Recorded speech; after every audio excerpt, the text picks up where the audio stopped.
Mari saya ceritakan sebuah kisah horor panjang yang terinspirasi dari urban legend pocong. Teror pocong di tikungan angker. Kisah ini bermula di sebuah desa terpencil di pedalaman Kalimantan Tengah, tidak jauh dari Palangkaraya. Desa itu bernama Desa Mekarjaya, yang dikelilingi hutan lebat dan kebun karet. Penduduk desa hidup sederhana, akrab dengan cerita-cerita mistis yang diwariskan turun-temurun, salah satunya tentang pocong penunggu tikungan angker. Tikungan itu adalah jalan tembus yang mempersingkat perjalanan menuju kota kecamatan. Meskipun hemat waktu, tidak banyak warga yang berani melintasinya setelah maghrib. Konon, di sanalah arwah seorang kakek tua yang meninggal karena kecelakaan tunggal bertahun-tahun lalu gentayangan. Ia meninggal saat dalam perjalanan pulang dari ladang, terjatuh dari motornya di tikungan tajam itu. Jenazahnya ditemukan terbungkus kain kafan yang sudah lusuh.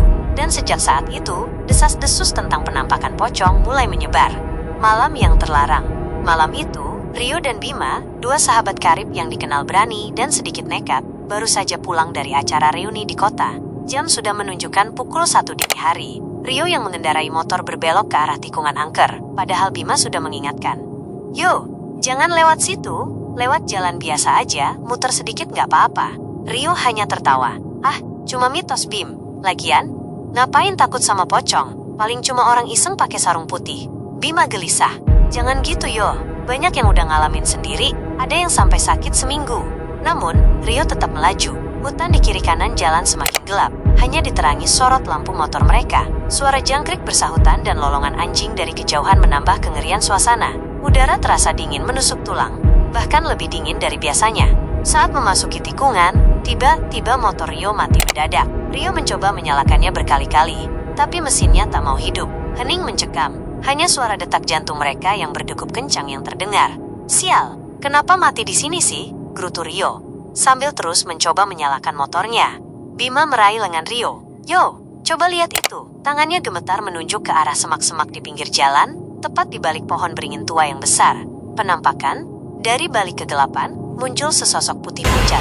Tubuhnya terbungkus rapat kain kafan yang terlihat kotor dan lusuh. Ikatan di kepala dan kakinya sangat jelas terlihat. Sosok itu tidak berjalan, melainkan melompat-lomput perlahan, mendekat ke arah mereka. Wajahnya tidak terlihat jelas karena tertutup kain kafan, tapi matanya yang hitam legam dan cekung seolah menatap kosong ke arah mereka. "Pocong!" bisik Bima, suaranya tercekat. Ia nyaris pingsan. Rio yang tadinya sok berani, kini mematung. Keringat dingin membasahi sekujur tubuhnya. Ia merasakan bau tanah basah bercampur aroma aneh yang sangat tidak sedap. Sosok putih itu semakin dekat, melompat-lompat dengan irama yang menakutkan, seperti ada sesuatu yang menyeretnya. Pocong itu berhenti beberapa meter di depan mereka. Lalu, perlahan, sosok itu mengangkat kepalanya yang terbungkus kain kafan. Dari celah ikatan kain di bagian wajah, Rio melihat sebuah senyum mengerikan. Lebih tepatnya, seperti sobekan di wajah yang membentuk senyuman lebar, memperlihatkan gusi dan gigi yang menghitam. Tidak ada bola mata, hanya rongga gelap yang menatap tajam ke arah mereka. Rio dan Bima tidak bisa bergerak. Mereka terkunci dalam ketakutan. Pocong itu tiba-tiba melompat lebih cepat, seolah ingin menerkam. Rio spontan berteriak dan, entah dari mana ia mendapatkan kekuatan, langsung menendang motornya hingga terjatuh dan menyeret Bima untuk lari tunggang langgang masuk ke dalam hutan. Mereka berlari tanpa arah, menembus semak belukar yang berduri, tidak peduli luka goresan di sekujur tubuh. Suara pocong yang melompat-lompat di belakang mereka seolah mengejar, diiringi suara erangan pelan yang mengerikan. "Lepaskan ikatanku!" Suara serak itu seperti berbisik di telinga mereka. Rio dan Bima terus berlari hingga napas mereka tersengal-sengal. Mereka akhirnya menemukan sebuah gubuk tua yang reyot, bekas pondok kebun yang sudah lama ditinggalkan. Mereka menerobos masuk dan mengunci pintu dari dalam, terengah-engah, dalam kegelapan. Pagi yang penuh trauma, mereka menghabiskan sisa malam itu di dalam gubuk, meringkuk ketakutan, menunggu matahari terbit. Suara pocong tidak lagi terdengar, tapi rasa ngeri masih menyelimuti mereka. Saat fajar mulai menyingsing, mereka berani keluar dari gubuk. Dengan tubuh lemas dan pikiran kalut, mereka berjalan kaki kembali ke desa. Motor Rio mereka tinggalkan begitu saja. Saat sampai di desa, penduduk terkejut melihat kondisi mereka yang kacau balau, dengan wajah pucat dan pakaian compang camping. Rio dan Bima menceritakan kejadian yang mereka alami. Warga desa tidak terkejut. Beberapa orang mengangguk-angguk, seolah membenarkan mitos pocong penunggu tikungan angker. Sejak kejadian itu, Rio dan Bima tak pernah lagi berani melintas di tikungan angker setelah maghrib.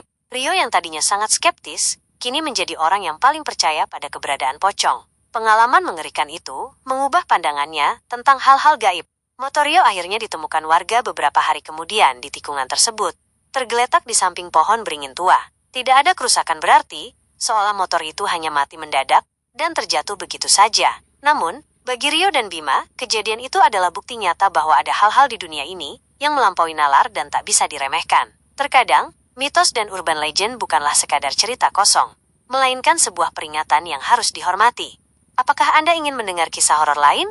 Atau ada hal lain yang ingin Anda tanyakan?